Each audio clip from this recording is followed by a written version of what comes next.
Welcome to Time Turner Thursdays, a special feature of Hogwarts Radio that revisits some of our more popular episodes over the past 10 years. Episode 123 was released on January 10th, 2013, and features a transcriber ensemble. Bailey Riddle and Marissa Reynolds make their hosting debuts on the podcast. The panel discusses the roles of various supporting characters of the Harry Potter series and what they did to assist our main characters. There's Twitter shoutouts, magical memories, and much more just ahead. We hope you have as much fun re-listening and revisiting some of these older episodes as we had recording them. Thank you for your continued support of our podcast.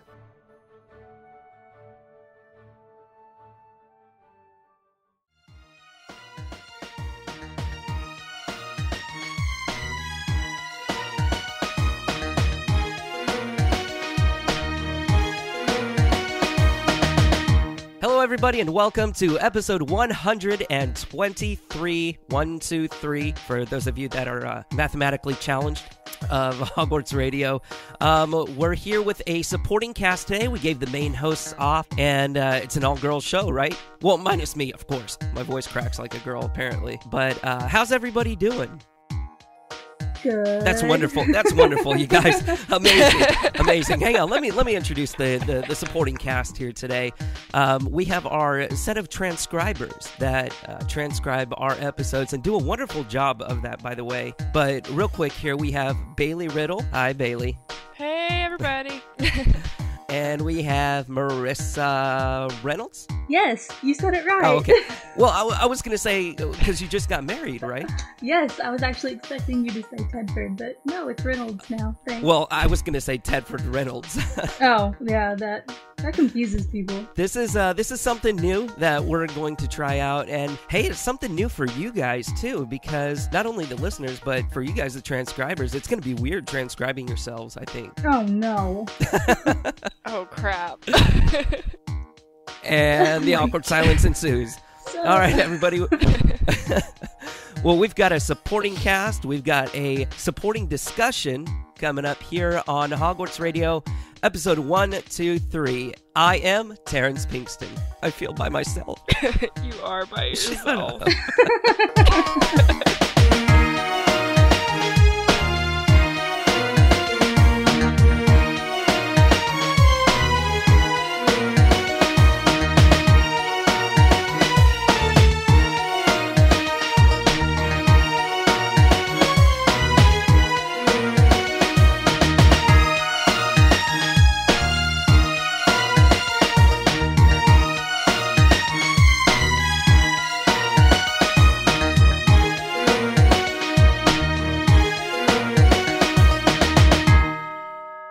You guys are like the sisterhood of the traveling transcribers of Hogwarts Radio or something. Dude, we That's were good gonna stuff. do a sisterhood thing too, and we totally didn't. Oh, yeah, Yeah. with the books. I was going to ask how that worked out, but you just answered that. So maybe you guys should get on that. Yeah, new year, new There you stuff. go. New resolutions, new stuff to not be fulfilled. Great stuff. Great stuff. Thank you so much for what you guys do. And for all of our transcribers, really, we have a pretty big team, and all of our staff. I mean, there's just so many people that make things happen behind the scenes of Hogwarts Radio that keep things going, not just the host of the podcast. So thank you so much, you guys, for everything that you do. And let's go ahead and get to this week's news. 3 stories that we wanted to touch on here. Emma Watson's new Lancome promotion called In Love. Well, the collection called In Love. And Cosmo has a interesting article kicking off the 2013 calendar year with a new stunning look. Emma Watson shines in the all-new Lancome In Love collection that was launched earlier this past week. An article in Cosmo, as I just said, states, the perks of being a wallflower actress looks absolutely stunning in fierce turquoise eyeliner paired with bright pink cheeks and lips. Inspired by street art murals and vibrant tones of nature, Lancome's new SS13 In Love is all about taking a breath of fresh air. Mixing up bright neon colors with soft pastels. Oh my god, I feel so horrible reading this. You really can't go wrong with these beautiful, bold colors. It's totally different from Emma's previous ads for Lancome, showcasing more vampy, gothic beauty. We definitely prefer this brighter, youthful look. What do you guys think? Does she look really beautiful in it? Well, yeah, it's Emma Watson. Okay. I mean, yes, I know.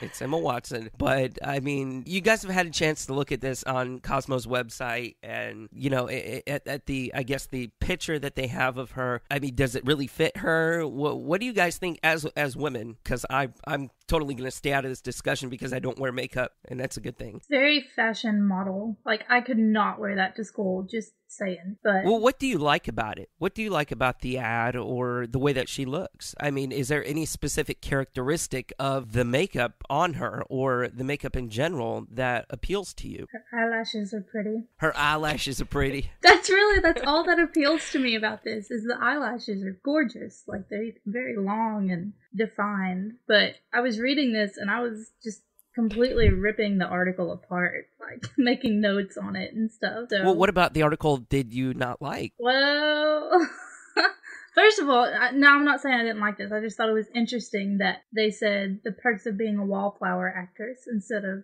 the Harry Potter actress. Like, I know that's her newest movie out, and it's still in theaters, right? No, it's not. Yeah, it Oh, is okay. actually. Well, yeah. It's at the dollar movies. Just pointing that out. Yeah.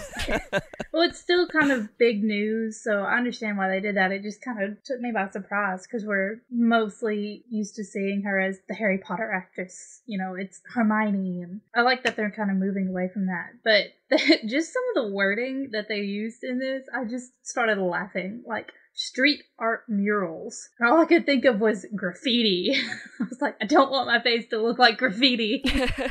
You can't go wrong with these beautiful, bold colors. I really want to add a disclaimer that you can't go wrong with these beautiful, bold colors if your occupation is a circus clown. Oh, wow. That's a little rough. No, really. okay, if you do it correctly, apply everything correct. This is really weird to be talking to you about, Terrence. If you apply all of these things correctly, Hang on, I'm taking notes. on your face, then yeah, you can pull it off. But to say you really can't go wrong, I mean, yes, you can. If you don't know what you're doing, you can. So, I don't know. I didn't like how they did that. But I did love that they took a stab at the vampires. That was pretty funny. Well, it says vampy look. I mean, it's really not taking a stab at him. Yes, it is. Anything per se. It is. No, it isn't. I mean, I don't think it's painted in a negative light. No, okay, just no. I'm just gonna agree. No, but like, there was only one other thing that I really thought about when I was reading this, and it was talking about, brighter, youthful look, and about Katy Perry and how she's bringing all this out, and all these bold, bright, vibrant tones, and I was just thinking, oh my god, we're turning into the Capitol. Like, that was it. You know what? I didn't even think that until you just said something about it. Yeah. I don't know. I don't know. What do you think, Bailey? I mean, is this a collection that you would like to have? Is this something that you would like to wear? I don't know. I mean, I think that it represents spring well, which is what it is. It's a spring campaign, but I don't think personally that I would wear anything ridiculously bright like that. You know what? If I was a girl, I would wear it. I mean, I think it looks beautiful, especially on her. Now, yes, it all depends on the person, and this much I know because I've been around women a time or two, and this much I know that. I mean, you have to have a certain look to be able to pull this off. Not everybody can pull this off. And honestly, Emma, I'm looking at the ad right now, the picture. She would look a lot better, or this would look a lot better if she had lighter color eyes. I mean, she has brown eyes, yeah. But I think it would go perfect with somebody maybe with blue eyes or with maybe even gray eyes. And I always get excited whenever I see Emma Watson's, face on products like Lancome and stuff like that, because I'm like, oh, wow, I watched her in movies, and I mean, it's just not like your typical model or anything like that. I'm excited to see who's going to be rocking this collection later on in the spring. As you said, Bailey, it is a spring kind of motif, so I'm excited to see what's going to happen. All right, the next news story is casting for the casual vacancy is set to begin in the spring. Earlier this month, it was announced that the casual vacancy would be turned into a BBC miniseries set to air in 2014. And the first information about casting for the series has been revealed via a tweet from J.K. Rowling's agent, Neil Blair. It was the people over at Pottermore News that first noticed the tweet on December 24th, where Neil stated that casting for the series will begin in late spring. Now, firstly, who's finished the book out of this small group here? I know the hosts, our regular hosts, I think maybe one or two people have read it. what about you guys? Nope, I got like 50 pages in, and it's been sitting on my table ever since. I am on page 37 right here in my hand, and I just got it off my bedside table. Okay, honestly, I wouldn't have picked up a Harry Potter book if I hadn't seen the first movie first. If you watch this mini-series and you start to actually visualize things and see things that are happening and that are playing out, do you think that'll be more of a catalyst for you to pick up the book and start reading it? Maybe. Maybe? Is that a big maybe? That's like a really big maybe. I want to finish it, but if I don't get it done, I'm not going to be upset. Okay. Are you guys going to watch this? Well, what is BBC? So are they actually? Is it going to be on like BBC America, or is it on like just? I would assume so. I mean, you have all these shows now like Doctor Who and Downton Abbey and things like that. Right. I don't know. So I'm skeptical of it turning into a miniseries at all. I mean, like I said, I'm 37 pages in, but still, those 37 pages is... I don't see how they're going to be able to translate some of this stuff over. And if the whole book is like that, then... Well, they're usually really good with doing things like that. I mean, there's a remake coming out of The Great Gatsby by F. Scott Fitzgerald. That's I can't wait to see. I mean, I haven't been that excited for a movie since Deathly Hallows. I mean, just the translation from book to screen, I don't think is going to be very hard. Depends on the writer. So yeah, I mean, I can see it being turned into a miniseries. I mean, and obviously that's going to happen. Will I watch it? Probably not. Just because I don't watch any of the other British TV series. I mean, I want to, but I can't seem to get into them for some reason. Do you think it's more that they want to make a miniseries not because everybody loves the book, but more to push the book? Because, I mean, just listening to...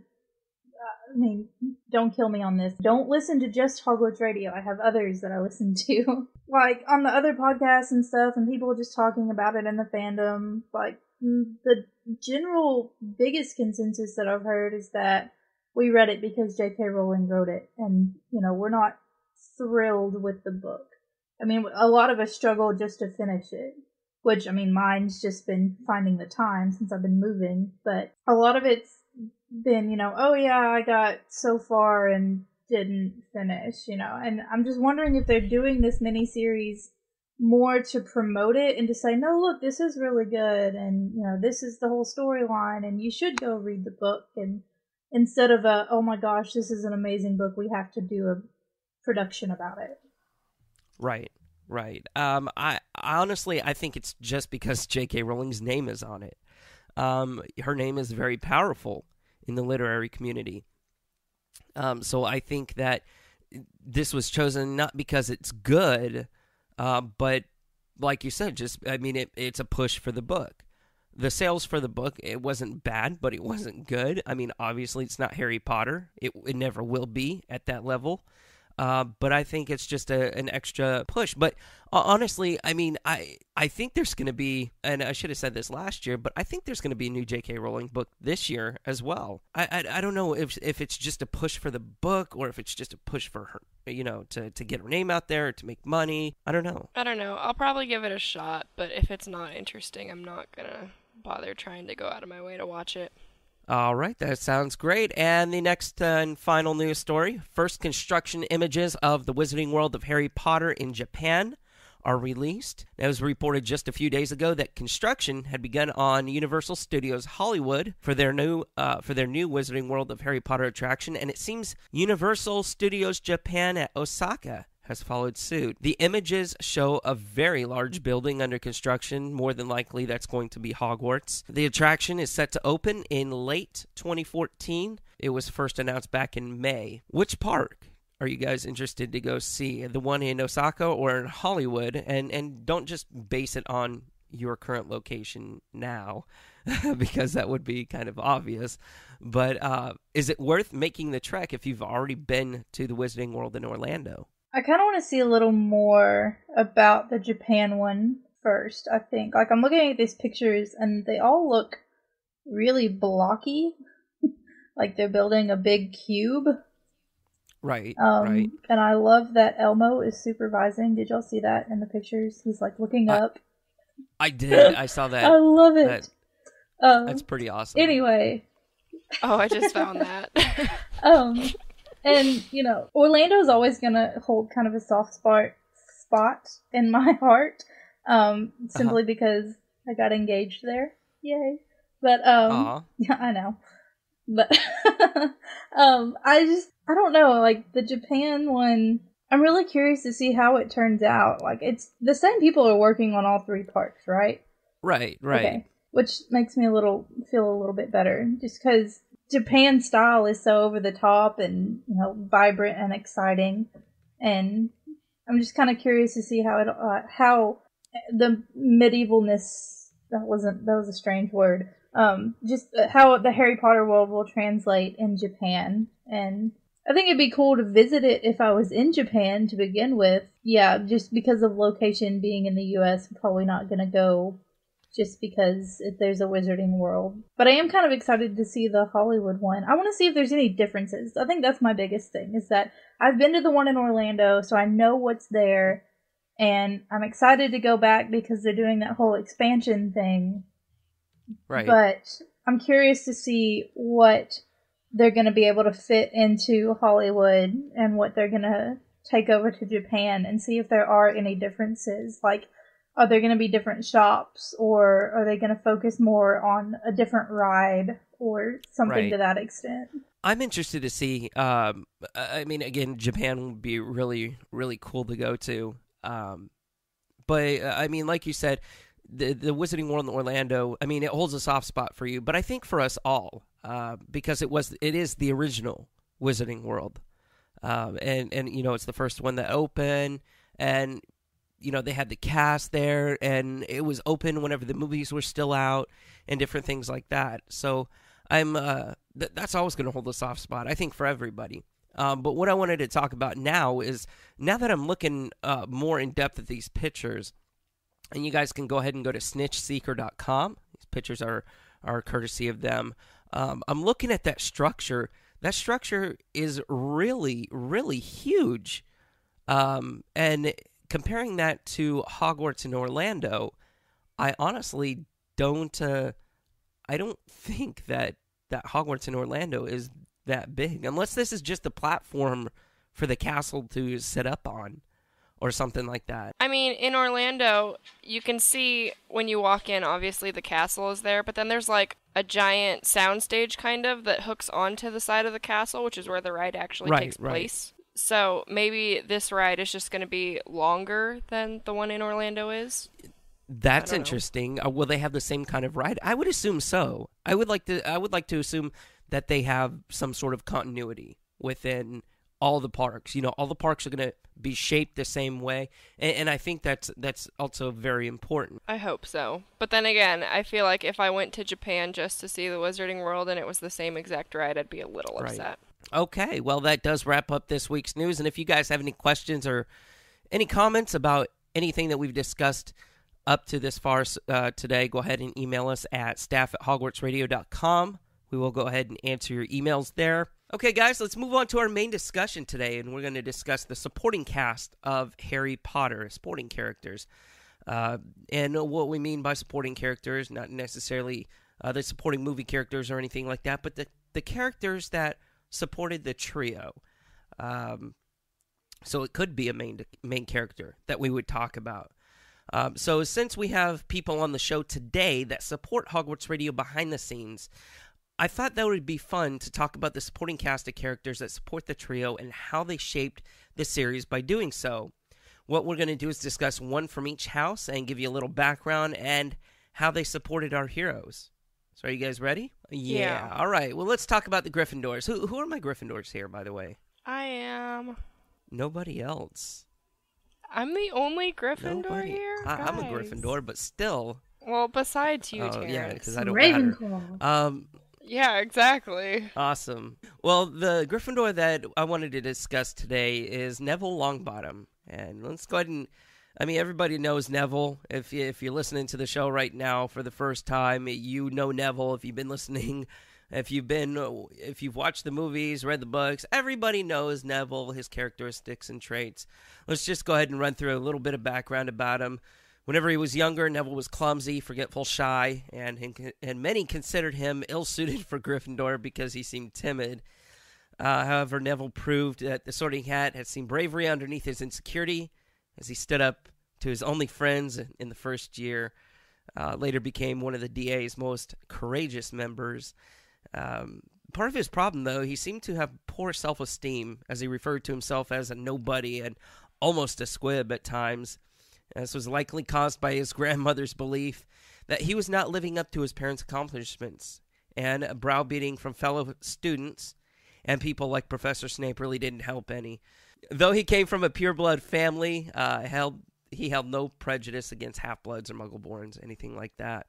He was very loyal, and with the encouragement of Professor Lupin, he faced his fears in third year with the motivation knowing his parents' torturers were on the loose. And he became braver, more self-assured, dedicated to the fight against Voldemort and the Death Eaters. And, of course, it was proven by the participation in the final battle where he was a total badass and things like that. So let's talk about Neville. He was obviously a huge supporter of the greater good. What are some of the specific things he did to help our heroes? He killed the snake. He did. In the final battle, he killed Nagini.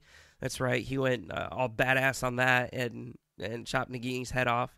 That was awesome to watch in the movie, by the way. And it was even more fun to read for the first time. I was like, oh, yeah, got him. But, I mean, even throughout the series, he had he gave Harry the gillyweed and stuff like that. In the first year. No, he didn't. He did. Dobby did. Not in the Dobby books. gave it to him in the book. He really helped out. I mean, we saw in first year whenever he stood up to the trio. Dumbledore recognized that and gave him 10 points, and it kind of pushed them over the edge to get the House Cup the first year. What are some of the things that he did mentally to help our heroes? I mean, especially in the 7th book when Neville is at Hogwarts and he kind of starts up Dumbledore's army again and everybody in the Room of Requirement, and he's getting them there trying to raise up against the Currows and against Snape and everything. So I feel like he's trying to support Harry and the trio even though he's not actually talking with them and helping them directly. Right, exactly. You're exactly right. I mean, he stayed faithful to Harry. It was really kind of, I'm not going to use the word cute because I don't use that word, but it was really kind of an awe moment that you found out, whenever you found out that he was just doing all these things and helping the people at Hogwarts, and what he had to endure during that 7th year at Hogwarts, the torture and stuff like that. So it was kind of, Neville became this total, really amazing badass during 7th year. He kind of took the reins, like you said. Well, then there's 5th year where he backed up Harry when he kept saying, Voldemort's back, and that was when the prophet was saying, nope, he's not back. Nothing, everything's good, and people were starting to believe the prophet over Harry, and Neville was one of the very few that stood up and said, no, Harry's right, like the whole time. When you had Seamus, who he and his mom were like, no, the prophet's right, it's the prophet, we have to listen to it, and Neville was one of the very few that did stand up to everybody else, even though everyone else was saying Harry's a liar. He backed him up and supported him. And that was kind of a big deal back then, especially to a 15-year-old angsty kid, And then there's when they go to the Department of Mysteries in the 5th book, Order of the Phoenix, and Neville is there alongside Harry, along with some other people supporting. Right. When being threatened and tortured by Death Eaters during that battle, he told Harry not to give them the prophecy. He's like, don't do it, Harry. Even whenever he had wand to his head. It really shows the kind of person that he is. I think that showed his true colors.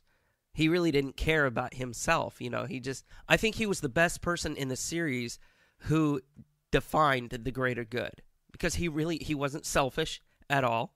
I mean, we could make this argument with Dumbledore, but Dumbledore, of course, he had turned out to be a flawed character.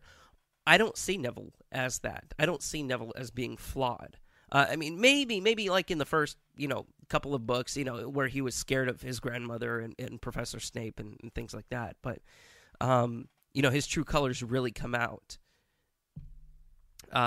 Sixth year, he participated in the Battle of the Astronomy Tower along with Luna, and he was the only member of Dumbledore's army to reply to the summons via the coins. Seventh year was just loaded with him, as we had talked about. Well, and, even the sixth year, I mean, it's not in the movies, but in the books, when Snape kills Dumbledore and they come down and they're actually fighting in the castle, Neville is one of the ones that comes out and fights as part of Dumbledore's army, right? Right. So, I mean, he's always there on the edge waiting to jump in and help out. There's a really good comment here. I'm looking on some website called Sci-Fi Stack Exchange, and they say there's a comment that said, first of all, in the first 4 years, it really isn't shown that Neville is not brave. The only thing he's really afraid of is his grandmother, maybe Snape during potions with good reason. You may be confusing. Let me see. I think this is to a previous comment, but it's part of the same thread here. You may be confusing the lack of confidence / assertiveness with not being brave, but they're not the same. First 4 books, he's clumsy, does not yet really show any magical talent. Starting with the 5th year, he's shown to have changed and repeatedly proves his bravery and willingness to fight. He does show, of course, bravery in the first years we talked about. But the real Gryffindor-y Neville emerges in the 5th year.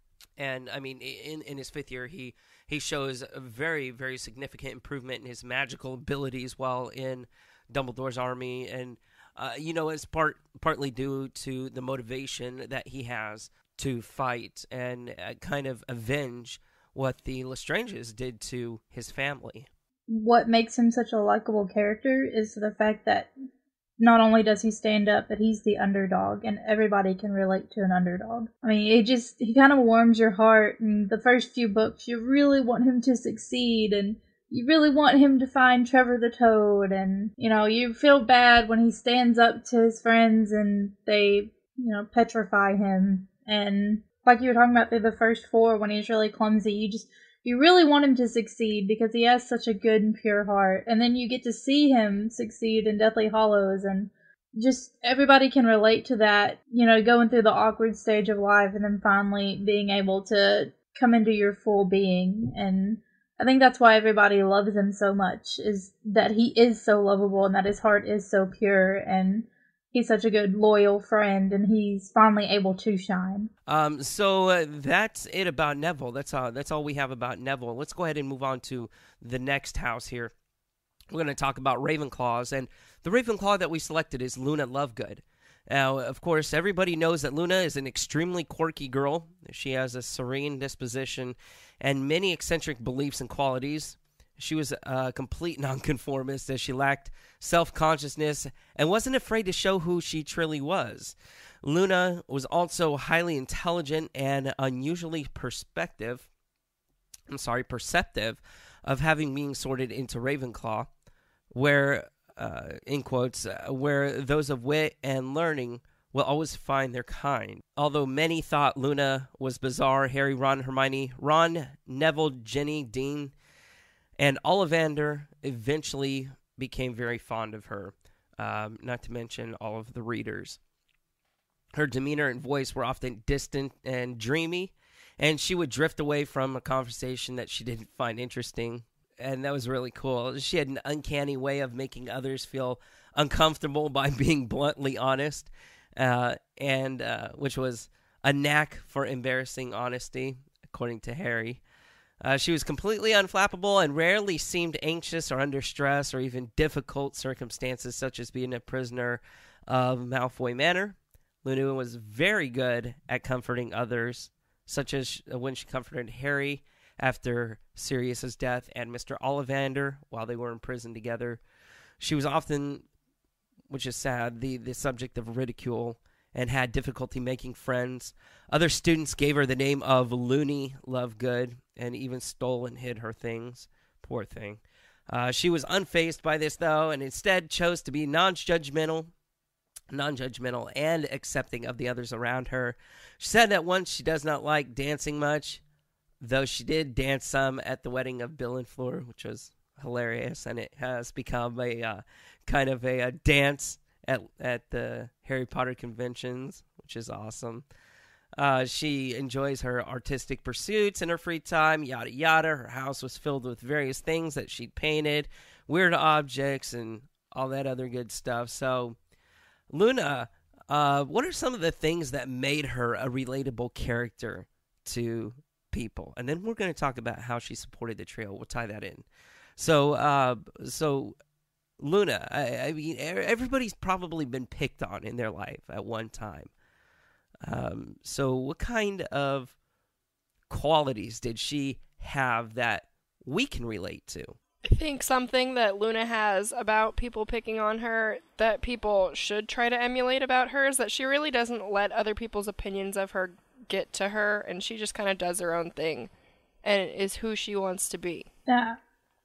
I don't know if this is more of me being a female seeing this, but to me she's kind of what I would think every girl wants to be. It's someone who's very confident in herself and doesn't care what others think. You know, it's what she thinks, but she's not like pompous about it. She's not like, I'm right and you're wrong. She's very tolerant and open to all these different ideas, and she's absolutely vibrantly creative, which, you know, Pinterest is wanting all of us to be. And then she's just really, really happy, like, all the time. Nothing brings her down. And that's such an amazing quality that, in fact, that's my New Year's resolution, is to not let the little things get to me anymore. Like, just to be more happy and to shrug off all the little stuff and, you know, people's opinions that don't really matter, and just be more myself. And that's exactly what Luna is, and what I think if not every female, everybody, you know, tries to strive to be. Well, can you see some negative things with the way that she is, with her qualities? Because honestly, if you're just this happy-go-lucky person all the time and don't let things get to you, eventually they get to you. I mean, they bottle up, and whether you recognize it or not, whether you realize it or not, that is going to become uncorked. I mean, it's like filling a glass with water. You keep filling it with water, eventually the water's going to overfill. I don't think Luna does that, though. I mean, I honestly don't think things bother her to the point that they would bottle up. I mean, some things there you can just shrug off and be like, okay, whatever. But, I mean, yeah, there's some things that you need to handle, but she's just got such an open mind that most things just kind of go, meh. You know what I'm trying to say? Very well put. No, I completely see what you're saying. But I mean, I look, I used to think like that, and I was this fairly recent. I was this person. I used to be this person, this kind of person, where I just didn't let things bother me, even the little things. I'm just, I'd brush them off. But eventually, it bottled up, and it all came out. Whenever that happened, all hell broke loose. So I could, whether you want to think it or not, I mean, whenever things happen, and I mean, you just don't brush them off. They eventually get to you. I don't know your whole situation, obviously, but that to me is kind of why we have like our friends and family to turn to. I try really hard to like be that happy-go-lucky person, but when things do like upset me and get to me, I'll turn to Chris, my husband, and I'm like, look, I need to talk about this. Or I'll call up my mom and be like, Mom, I'm having some problems and I want to talk to somebody. And there's those, that handful of people that you can turn to and vent to and discuss things with, instead of just, letting it all out in the open. And when I'm around someone that's really upset or like having a fight with somebody else, then their bad mood kind of transfers onto me, and I don't want to be that problem for somebody else. Like, I don't want to be in a bad mood around people and then, that make them in a bad mood.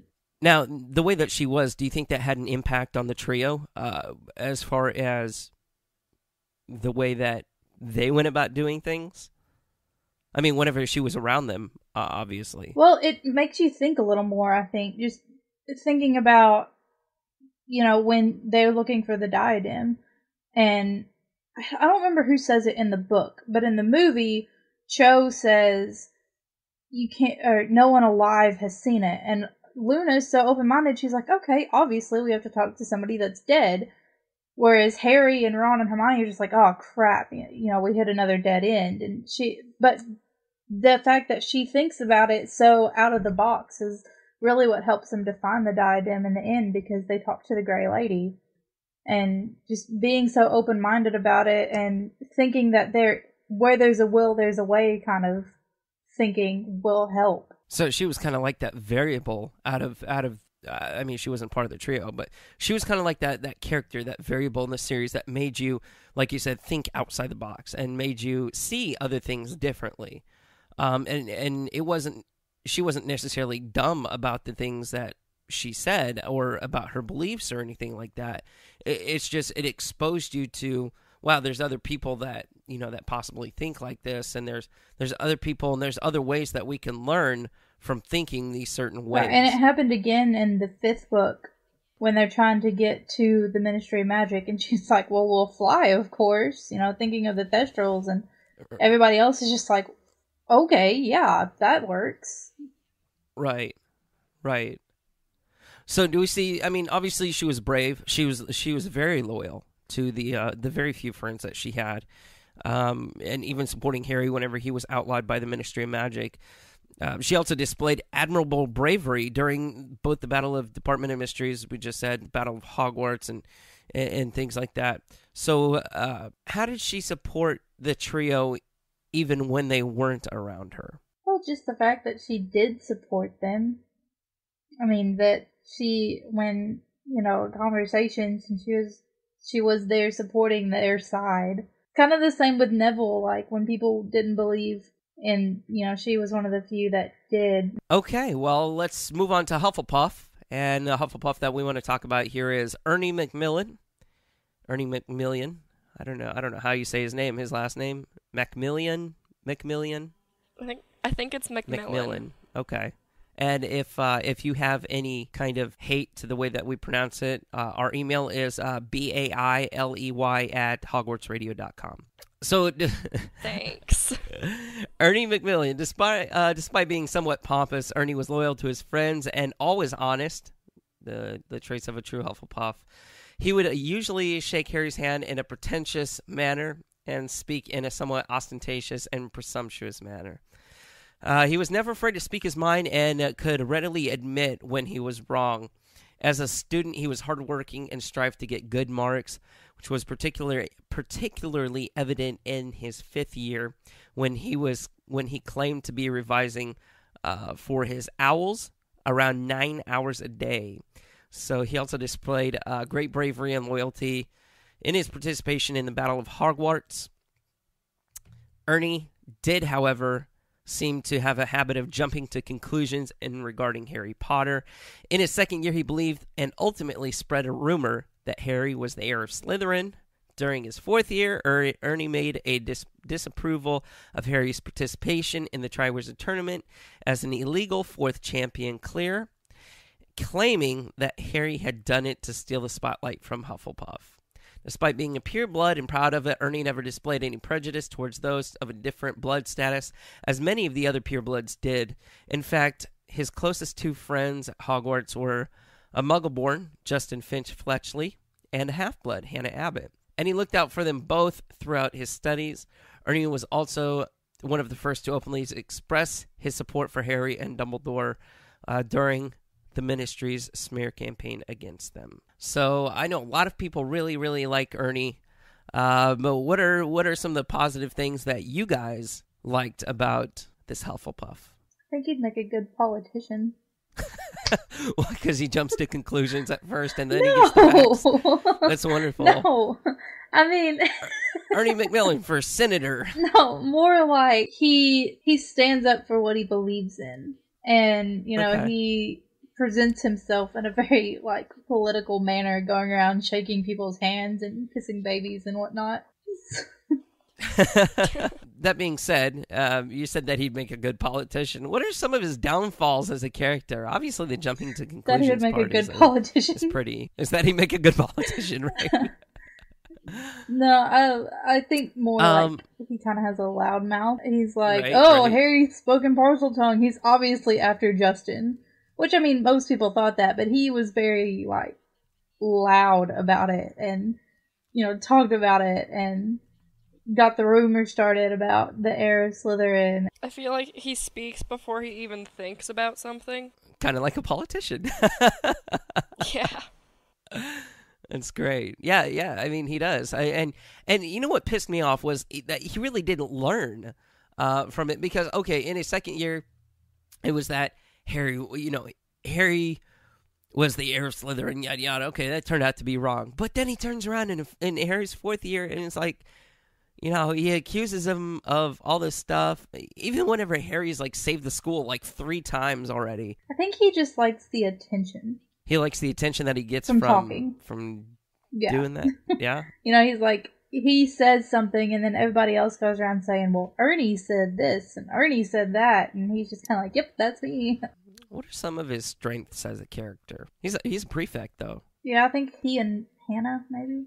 I think one of the strengths. I mean, he is friendly. I mean, let's not get him wrong. I mean, he's loyal to his fellow Hufflepuffs, and like I said, he is a prefect. So from reading about him, he does take his prefect responsibilities very seriously. But I mean, again, his weaknesses just, to me, they kind of overshadow his strengths. I mean, he's pompous around his fellow students, and I don't know, kind of sycophantical a little bit. Is that a big word for you guys? Yeah. No. It's basically what it means. It's like a self-seeker who attempts to win favor by flattering influential people. Are you on dictionary.com or something? That was a very good definition. Thank you very much. And he likes to brag about how seriously he takes his studies and stuff like that. I feel like he's kind of the Harry of Hufflepuff House. Does he have that kind of influence, I think in though? Hufflepuff House, yes. Yes. Just in Hufflepuff? So he's like the Harry of Hufflepuff. That's what I said. Okay.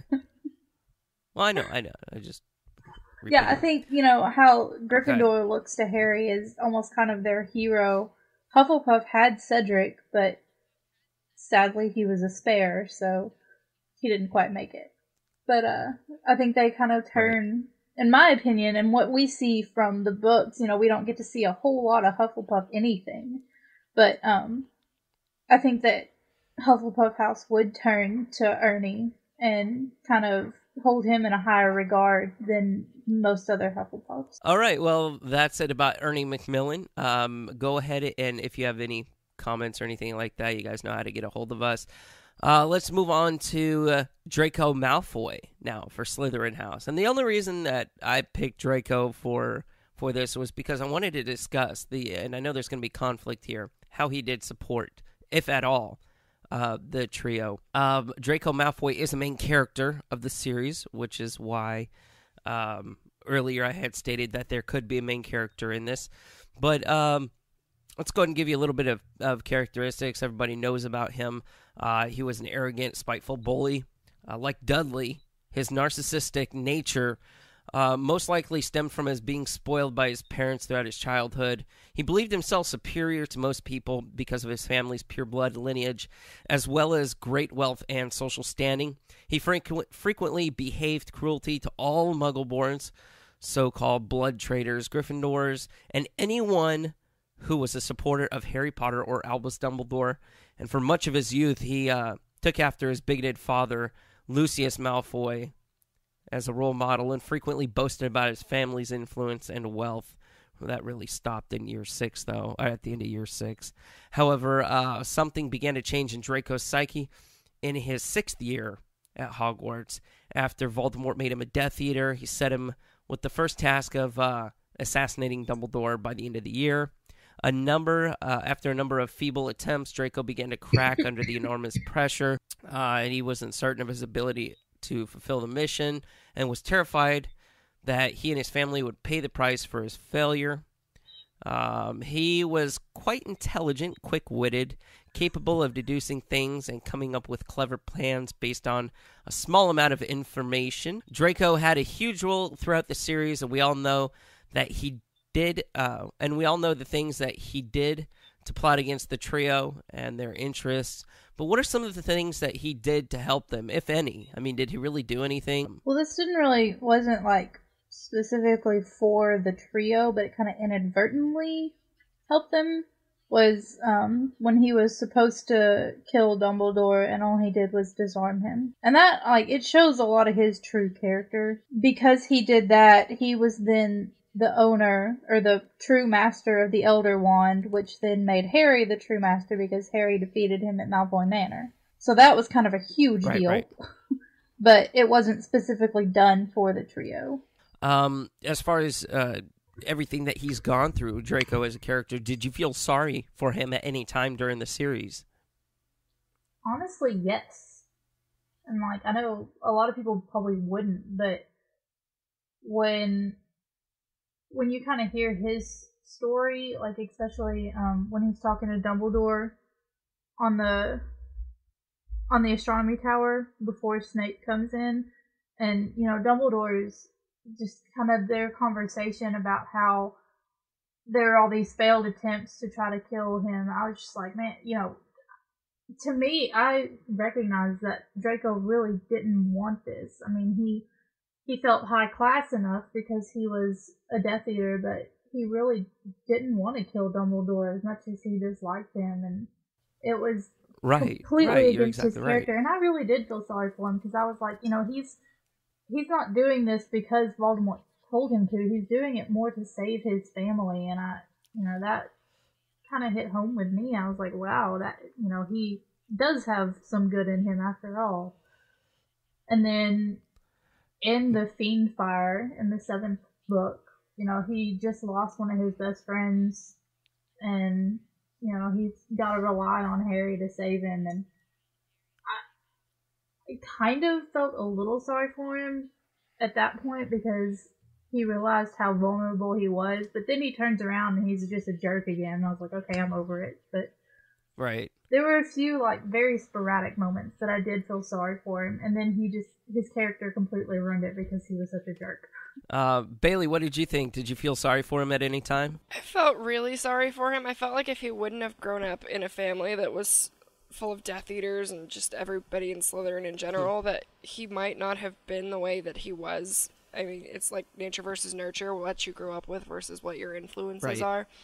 And so I feel like he could have actually been an ally to Harry if he had a different upbringing. What if Harry had chosen Slytherin to go into? You think he would have been an ally then? He probably would have corrupted Harry, but I mean, I guess you could call that an ally, just in a bad way. Would you think that Draco had enough influence to be able to corrupt Harry like that, though? Maybe not. Maybe Harry would have in turn changed Draco instead of the other way around. So Draco, obviously a huge role throughout the series, and inadvertently helped the trio in certain ways, such as Marissa had said earlier. But honestly, I did feel sorry for him for the way that he was raised. I didn't feel sorry for him in particular because, you know, he was a young adult, he was a teenager, he made his decisions, and I think if you make your bed, you have to lie in it. So some of the decisions I don't think he was forced into. I just think that he made the wrong ones, and he learned from that. And it was a very humbling experience, I think, for him to learn the true nature of anything else but the theme of family in the series. So that is it for this week's discussion on characters. I know it was kind of a short one, but if you have any thoughts on anything that we have said throughout the discussion about any of the characters, or if you have someone that you want to recommend to us, go ahead and email us at staff@hogwartsradio.com, or go ahead and get to hogwartsradio.com and click the contact link at the top. It'll populate a contact form. Just enter your information there, and we'll get that in the form of an email. Let's go ahead and get to some announcements before we wrap up the show here today. Help nominate us for a Shorty Award under the Anything Goes hashtag. The Shorty Awards are social media awards, and we would like to get in the running for those. To vote or to nominate us, get to shortyawards.com. Just input our Twitter handle. You'll be able to see the box. Our Twitter handle is @ Hogwarts Radio. Select the category, which is Anything Goes, and type in a little message. And and go ahead and click Tweet Your Vote. And it's simple, fun. It takes less than a minute to do, and it helps us get recognized to thousands of other Harry Potter fans. The last announcement we have for you today is open positions with Hogwarts Radio. Do you need something to boost up your resume? Want to tweet, tumble, post news, collab on projects with us? Well, then shoot us an email to staff@hogwartsradio.com to apply today. We just need your name, age, and why you want to work for our amazing Harry Potter podcast and website. Real quick here, don't forget to rate and review our show on iTunes. We've gotten a couple more, and we definitely appreciate that. We have a new feed up, which if you haven't subscribed for the past, 4 episodes, you might want to do that now. A couple reasons. 1, you'll get the latest episodes or anything that's released on our feed. And 2, it'll make you stay up to date with what's going on if we release an episode, let's say, a couple of days after this one. You never know. With us anymore. But that's pretty much it. We wanted to go ahead and give a couple of Twitter shout-outs. I asked this morning who would like a shout-out on Twitter, and we wanted to go ahead and give those shout-outs now. So the first one is Sky Orchid, Potterhead4848, Helen O'Dare, Mate Atour, Jacob Aaron, DWIE0210, T_Gilly, and Jonas Yura. So, and also Stuart Rain. Stuart is also from Australia, one of our foreign listeners there. And if you would like a Twitter shout-out, just go ahead and reply to us. Follow us on Twitter, twitter.com/Hogwarts Radio. Reply to us. Let us know. We'll be happy to give you a shout-out there. Let's go ahead and wrap up the show with some magical memories. The first one comes from Becca Nixon, and she writes, Harry Potter has completely changed my life. It's helped me deal with rape, severe depression, anxiety, self-harm, suicide attempts, and stays in psychiatric hospitals. It never fails to cheer me up. I can just open a book and get completely lost in the wizarding world. It helps me forget my problems. The next one comes from Nessa T, and she writes, Harry Potter honestly means everything to me. I grew up watching it, and I'm still reading the book series again for my 3rd time. Harry's taught me that anything can happen, and all you need is courage. I always feel stronger thanks to Harry. Harry Potter will forever be in my heart. And if you have a magical story that you want to share with us, go ahead and email us at staff@hogwartsradio.com. We'll be happy to share your story on the air.